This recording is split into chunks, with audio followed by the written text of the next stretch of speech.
प्रभु श्री राम से जुड़े चौंकाने वाले रहस्य शिव, राम, कृष्ण, महावीर, बुद्ध और नानक के बिना भारत उस शरीर की तरह है जिसमें कोई आत्मा नहीं।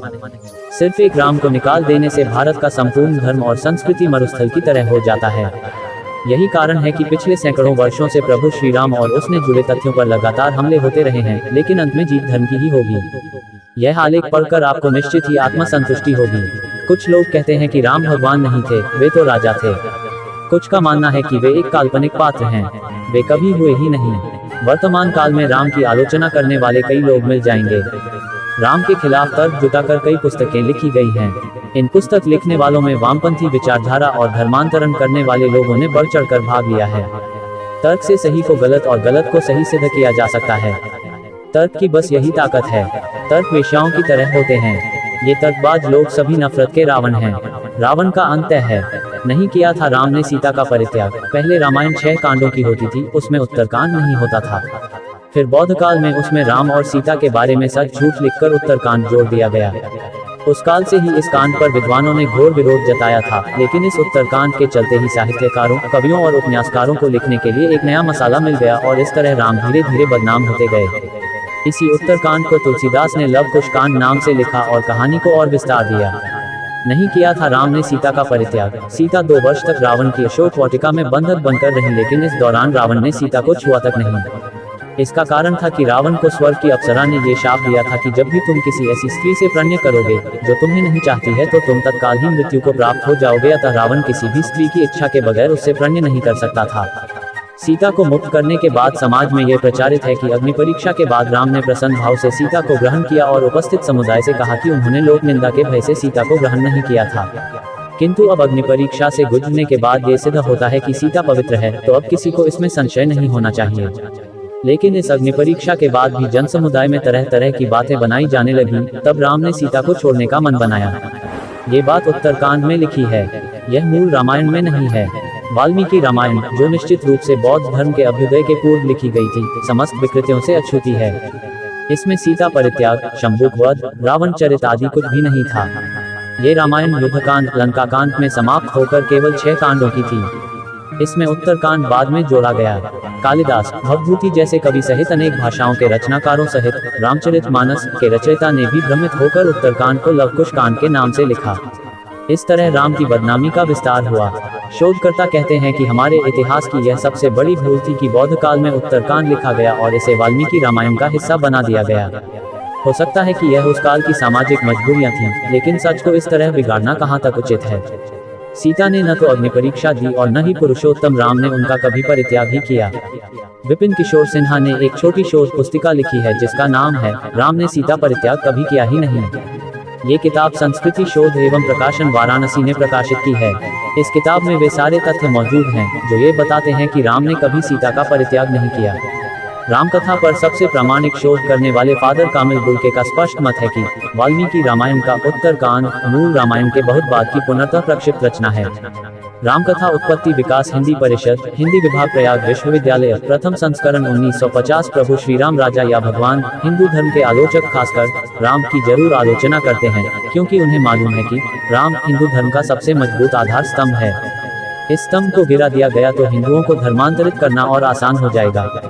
इसी नीति के चलते तथाकथित धर्मनिरपेक्ष ताकतों के साथ मिलकर राम को एक सामान्य पुरुष घोषित करने की साजिश की जाती रही है। वे कहते हैं कि राम कोई भगवान नहीं थे, वे तो महज एक राजा थे। उन्होंने समाज और धर्म के लिए क्या किया? वे तो अपनी स्त्री के लिए रावण से लड़े और उसे उसके चंगुल से मुक्त कराकर लाए। इससे वे भगवान कैसे हो गए? भगवान राम को मर्यादा पुरुषोत्तम कहा गया है, अर्थात पुरुषों में सबसे श्रेष्ठ उत्तम पुरुष। अपने वनवास के दौरान उन्होंने देश के सभी आदिवासी और दलितों को संगठित करने का कार्य किया और उनको जीवन जीने की शिक्षा दी। इस दौरान उन्होंने सादगी भरा जीवन जिया। उन्होंने देश के सभी संतों के आश्रमों को बर्बर लोगों के आतंक से बचाया। इसका उदाहरण सिर्फ रामायण में ही नहीं, देश भर में बिखरे पड़े साक्ष्यों में आसानी से मिल जाएगा। भगवान राम भारत निर्माता थे।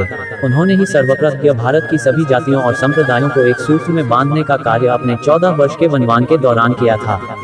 14 वर्ष के वनवास में से अंतिम 2 वर्ष को छोड़कर राम ने 12 वर्षों तक भारत के आदिवासियों और दलितों को भारत की मुख्य धारा से जोड़ने का भरपूर प्रयास किया। शुरुआत होती है केवट प्रसंग से। इसके बाद चित्रकूट में रहकर उन्होंने धर्म और कर्म की शिक्षा दीक्षा ली। यहीं पर वाल्मीकि आश्रम और मांडव्य आश्रम था। यहीं पर से राम के भाई भरत उनकी चरण पादुका ले गए थे। चित्रकूट के पास ही सतना में अत्रि ऋषि का आश्रम था। दंडकारण्य, अत्रि को राक्षसों से मुक्ति दिलाने के बाद वे दंडकारण्य क्षेत्र में चले गए, जहां आदिवासियों की बहुलता थी। यहाँ के आदिवासियों को बानासुर के अत्याचार से मुक्त कराने के बाद वे 10 वर्षों तक आदिवासियों के बीच ही रहे। यहीं पर उनकी जटायु से मुलाकात हुई थी, जो उनका मित्र था। जब रावण सीता को हरण करके ले गया था, तब सीता की खोज में राम का पहला सामना शबरी से हुआ था। इसके बाद वानर जाति के हनुमान और सुग्रीव से। वर्तमान में करीब 92,300 वर्ग किलोमीटर क्षेत्रफल में फैले इस इलाके के पश्चिम में अबूझमाड़ पहाड़ियां तथा पूर्व में इसकी सीमा पर पूर्वी घाट शामिल हैं। दंडकारण्य में छत्तीसगढ़, ओडिशा एवं आंध्र प्रदेश राज्यों के हिस्से शामिल हैं। इसका विस्तार उत्तर से दक्षिण तक करीब 320 किलोमीटर तथा पूर्व से पश्चिम तक लगभग 480 किलोमीटर है। इसी दंडकारण्य क्षेत्र में रहकर राम ने अखंड भारत के सभी दलितों को अपना बनाया और उनको श्रेष्ठ धर्म, अर्थ, काम और मोक्ष की शिक्षा दी। भारतीय राज्य तमिलनाडु, महाराष्ट्र, आंध्र प्रदेश, मध्य प्रदेश, केरल, कर्नाटक सहित Nepal, Laos, Kampuchea, Malaysia, Cambodia, Indonesia, Bangladesh, Bhutan, Sri Lanka, Bali, Java, Sumatra और थाईलैंड आदि देशों की लोक संस्कृति व ग्रंथों में आज भी राम इसीलिए जिंदा हैं। श्री राम ऐसे पहले व्यक्ति थे जिन्होंने धार्मिक आधार पर संपूर्ण अखंड भारत के दलित और आदिवासियों को एकजुट कर दिया था। इस संपूर्ण क्षेत्र के आदिवासियों में राम और हनुमान को सबसे ज्यादा पूजनीय इसीलिए माना जाता है। लेकिन अंग्रेज काल में ईसाइयों ने भारत के इसी हिस्से में धर्मांतरण का कुचक्र चलाया और राम को दलितों से काटने के लिए सभी तरह की साजिश की, जो आज भी जारी है। राम राजा नहीं भगवान। जब भी कोई अवतार जन्म लेता है तो उसके कुछ चिन्ह या लक्षण होते हैं और उसके अवतार होने की गवाही देने वाला कोई होता है। राम ने जब जन्म लिया तो उनके चरणों में कमल के फूल अंकित थे, जैसा कि कृष्ण के चरणों में थे। राम के साथ हनुमान जैसा सर्वशक्तिमान देव को होना इस बात की सूचना है कि राम भगवान थे। रावण जैसा विद्वान और मायावी क्या एक सामान्य पुरुष के हाथों मारा जा सकता है? इन सब को छोड़ भी दे तो ब्रह्मर्षि वशिष्ठ और विश्वामित्र ने इस बात की पुष्टि की कि राम सामान्य पुरुष नहीं, भगवान है और वह भी विष्णु के अवतार। इक्ष्वाकु वंश में एक नहीं, कई भगवान हुए। उनमें से सबसे पहला नाम ऋषभनाथ का आता है, जो जैन धर्म के पहले तीर्थंकर थे। शूद्र और राम। वैसे तो राम के काल में कोई ऊंचा या नीचा नहीं होता था। भगवान किसी जाति वर्ग के नहीं होते और न ही वे मनुष्य जाति में भेद करते हैं। रामायण काल में जातिगत जो भिन्नता थी वह मनुष्यों के रंग, रूप और आकार को लेकर थी। जैसे वानर, वृक्ष, रक्ष और किरात जातियां मनुष्य से भिन्न थी। केवट, शबरी, जटायु, सुग्रीव और संपाति आदि से राम के संबंध दर्शाते हैं कि उस काल में ऐसी कोई जातिगत भावना नहीं थी, जो आज हमें देखने को मिलती है। हनुमान जी के गुरु मतंग ऋषि आज की जातिगत व्यवस्था अनुसार तो दलित ही कहलाएंगे। श्री राम ने 14 वर्ष वन में रहकर भारत भर में भ्रमण कर भारतीय आदिवासी, जनजाति, पहाड़ी और समुद्री लोगों के बीच सत्य, प्रेम, मर्यादा और सेवा का संदेश फैलाया। यही कारण रहा कि श्री राम का जब रावण से युद्ध हुआ तो सभी तरह की वनवासी और आदिवासी जातियों ने श्री राम का साथ दिया। श्री रामचरित के संवाद नहीं है श्री राम के वचन, ये तुलसीदास जी ने श्री रामचरित मानस में लिखा। ढोल गवार शूद्र पशु नारी, सकल ताड़ना के अधिकारी।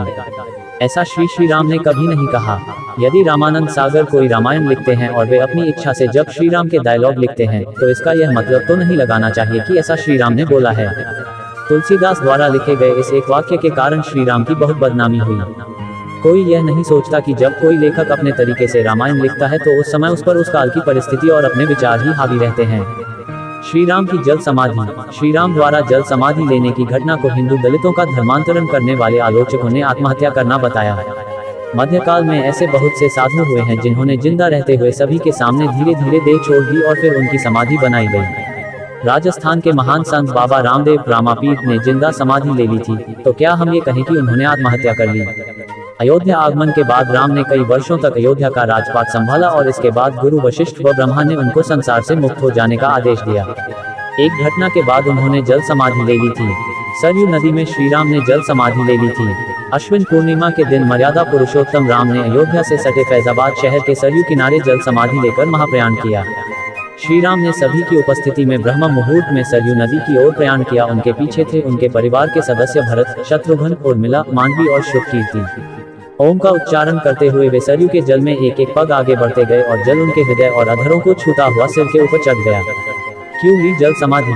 यमराज ये जानते थे कि भगवान की इच्छा के ना भगवान न तो स्वयं शरीर का त्याग करेंगे और न शेषनाग के अंशावतार लक्ष्मण जी।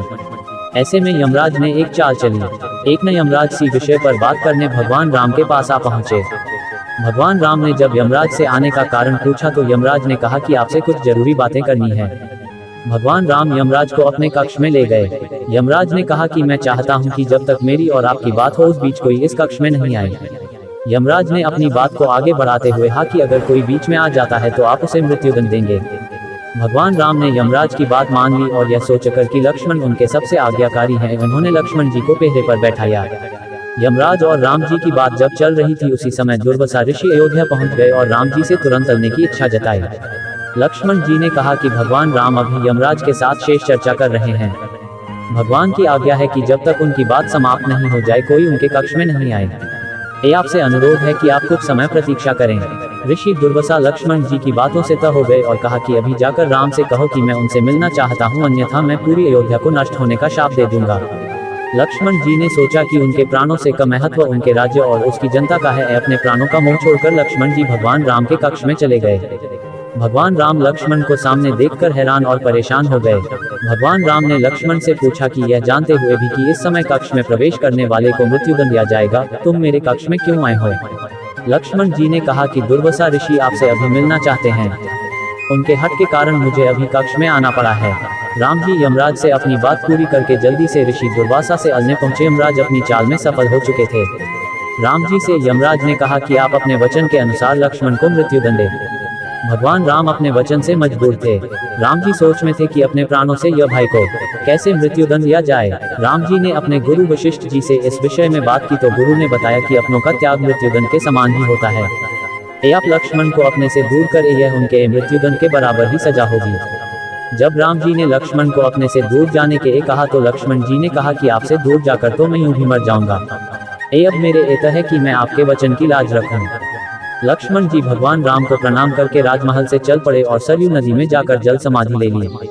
इस तरह राम और लक्ष्मण दोनों ने अपने अपने वचनों और कर्तव्य का पालन किया। कहते रघुकुल रीति सदा चली आई, प्राण जाए पर वचन न जाए। श्री राम के जन्म का रहस्य सर्वप्रथम फादर कामिल बुल्के ने श्री राम की प्रामाणिकता पर शोध किया। उन्होंने पूरी दुनिया में रामायण से जुड़े करीब 300 रूपों की पहचान की। इसके बाद समय समय पर कई शोध होते रहे।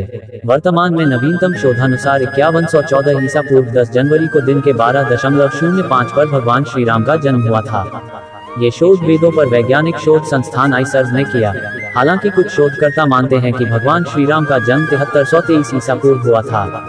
चैत्र मास की नवमी को रामनवमी के रूप में मनाया जाता है, लेकिन असल में वैज्ञानिक शोधकर्ताओं अनुसार श्री राम की जन्म दिनांक वाल्मीकि द्वारा बताए गए ग्रह नक्षत्रों के आधार पर प्लेनेटेरियम सॉफ्टवेयर अनुसार 4 दिसंबर 7323 ईसा पूर्व अर्थात आज से 9339 वर्ष पूर्व हुआ था। वाल्मीकि के अनुसार श्री राम का जन्म चैत्र शुक्ल नवमी तिथि एवं पुनर्वसु नक्षत्र में जब 5 ग्रह अपने उच्च स्थान में थे तब हुआ था। इस प्रकार सूर्य मेष में 10 डिग्री, मंगल मकर में 28 डिग्री, बृहस्पति कर्क में 5 डिग्री पर, शुक्र मीन में 27 डिग्री पर एवं शनि तुला राशि में 20 डिग्री पर था। बालकांड 18 श्लोक 8-9। शोधकर्ता डॉक्टर वर्तक पीवी वर्तक के अनुसार ऐसी स्थिति 7323 ईसा पूर्व दिसंबर में ही निर्मित हुई थी, लेकिन प्रोफेसर तोबस के अनुसार जन्म के ग्रहों के विन्यास के आधार पर श्री राम का जन्म 10 जनवरी 5114 ईसा पूर्व हुआ था। उनके अनुसार ऐसी आकाशीय स्थिति तब भी बनी थी। तब 12:25 पर आकाश में ऐसा ही दृश्य था जो कि वाल्मीकि रामायण में वर्णित है। ज्यादातर शोधकर्ता प्रोफेसर तोबस के शोध से सहमत हैं। इसका मतलब ये कि श्री राम का जन्म 10 जनवरी को 12:25 पर 5114 ईसा पूर्व हुआ था, अर्थात आज दिनांक 8 अप्रैल 2014 रामनवमी के दिन से 7128 वर्ष 4 माह पूर्व हुआ था। श्री राम के बारे में एक दूसरा शोध चेन्नई की एक गैर सरकारी संस्था भारत ज्ञान द्वारा पिछले 6 वर्षों में किया गया है। उनका मानना है कि श्री राम का जन्म 5114 ईस्वी पूर्व हुआ था। मुंबई में अनेक वैज्ञानिकों, इतिहासकारों, व्यवसाय जगत की हस्तियों के समक्ष इस शोध को प्रस्तुत किया गया और इस शोध संबंधित तथ्यों पर प्रकाश डालते हुए इसके संस्थापक ट्रस्टी जी के हरि ने एक समारोह में बताया था कि इस शोध में वाल्मीकि रामायण को मूल आधार मानते हुए अनेक वैज्ञानिक, ऐतिहासिक, भौगोलिक, ज्योतिषीय और पुरातात्विक तथ्यों की मदद ली गई है। इस समारोह का आयोजन भारत ज्ञान ने आध्यात्मिक गुरु श्री श्री रविशंकर की संस्था आर्ट ऑफ लिविंग के साथ मिलकर किया था। कुछ वर्ष पूर्व वाराणसी स्थित श्रीमद आद्य जगत गुरु शंकराचार्य शोध संस्थान के संस्थापक स्वामी ज्ञानानंद सरस्वती ने भी अनेक संस्कृत ग्रंथों के आधार पर श्री राम और कृष्ण की ऐतिहासिकता को स्थापित करने का कार्य किया था। श्री राम का वनवास काल प्रभु श्री राम को 14 वर्ष का वनवास हुआ। इस वनवास काल में श्री राम ने कई ऋषि मुनियों से शिक्षा और विद्या ग्रहण की, तपस्या की और भारत के आदिवासी, वनवासी और तमाम तरह के भारतीय समाज को संगठित कर उन्हें धर्म के मार्ग पर चलाया। संपूर्ण भारत को उन्होंने एक ही विचारधारा के सूत्र में बांधा, लेकिन इस दौरान उनके साथ कुछ ऐसा भी घटा जिसने उनके जीवन को बदल कर रख दिया। रामायण में उल्लेखित और अनेक अनुसंधानकर्ताओं के अनुसार जब भगवान श्री राम को वनवास हुआ तब उन्होंने अपनी यात्रा अयोध्या से प्रारंभ करते हुए रामेश्वरम और उसके बाद श्रीलंका में समाप्त की।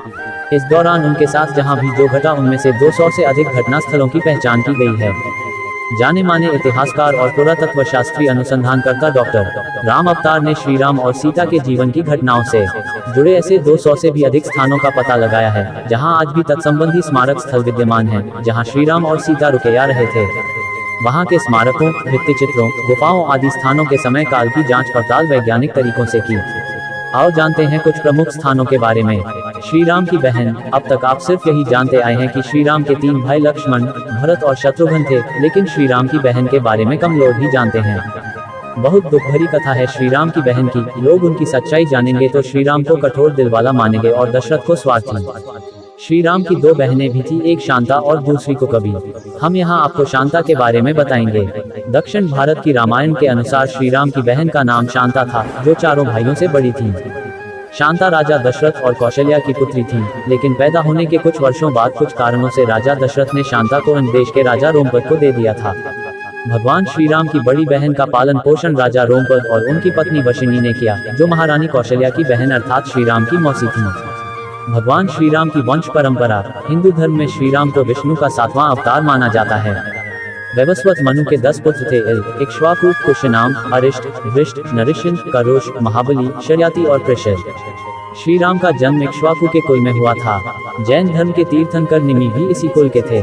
श्री राम के कुल के पूर्वज थे पृथु, त्रिशंकु, सगर, भागीरथ, रघु, नहुष, ययाति आदि थे। श्री राम के आगे के कुल में लव और कुश के अलावा लक्ष्मण, भरत, शत्रुघ्न के पुत्रों का वंश चला। राजा लव से राघव राजपूतों का जन्म हुआ, जिसमें बरगुज, जयास और सिकरवारों का वंश चला। इसकी दूसरी शाखा थी सिसोदिया राजपूत वंश की, जिसमें बैछला, बैसला और गहलोत कुहिल वंश के राजा हुए। कुश से कुशवाह, कछवाह राजपूतों का वंश चला। एक शोधानुसार लव और कुश की 50वीं पीढ़ी में राजा शल्य हुए, जो महाभारत युद्ध में कौरवों की ओर से लड़े थे। तारनहार श्री राम का नाम राम, ये शब्द दिखने में जितना सुंदर है उससे कहीं महत्वपूर्ण है इसका उच्चारण। राम कहने मात्र से शरीर और मन में अलग ही तरह की प्रतिक्रिया होती है, जो हमें आत्मिक शांति देती है। इस शब्द की ध्वनि पर कई शोध हो चुके हैं और इसका चमत्कारिक असर सिद्ध किया जा चुका है, इसीलिए कहते भी हैं कि राम से भी बढ़कर श्री राम जी का नाम है। श्री राम जपते हुए असंख्य साधु संत मुक्ति को प्राप्त हो गए हैं। प्रभु श्री राम नाम के उच्चारण से जीवन में सकारात्मक ऊर्जा का संचार होता है। जो लोग ध्वनि विज्ञान से परिचित हैं वे जानते हैं कि राम शब्द की महिमा अपरंपार है। जब हम राम कहते हैं तो हवा या रेत पर एक विशेष आकृति का निर्माण होता है। उसी तरह चित्त में भी विशेष लय आने लगती है। जब व्यक्ति लगातार राम नाम जप करता रहता है तो रोम रोम में प्रभु श्री राम बस जाते हैं। उसके आसपास सुरक्षा का एक मंडल बनना तय समझो। प्रभु श्री राम के नाम का असर जबरदस्त होता है। आपके सारे दुख हरने वाला सिर्फ एकमात्र नाम है, हे राम। राम या मार, राम का उल्टा होता है म र अर्थात मार। मार बौद्ध धर्म का शब्द है। मार का अर्थ है इंद्रियों के सुख में ही रत रहने वाला और दूसरा आंधी या तूफान। श्री राम को छोड़कर जो व्यक्ति अन्य विषयों में मन को रमाता है, मार उसे वैसे ही गिरा देती है जैसे सूखे वृक्षों को आंधियां। श्री राम के काल के महत्वपूर्ण लोग गुरु वशिष्ठ और ब्रह्मा जी की अनुशंसा पर ही प्रभु श्री राम को विष्णु का अवतार घोषित किया गया था। श्री राम के काल में उस वक्त विश्वामित्र से वशिष्ठ की अड़ी चलती रहती थी। उनके काल में ही भगवान परशुराम भी थे। उनके काल के ही एक महान ऋषि वाल्मीकि ने उन पर रामायण लिखी। अत्रि ऋषि और अष्टावक्र ऋषि श्री राम के काल में मौजूद थे।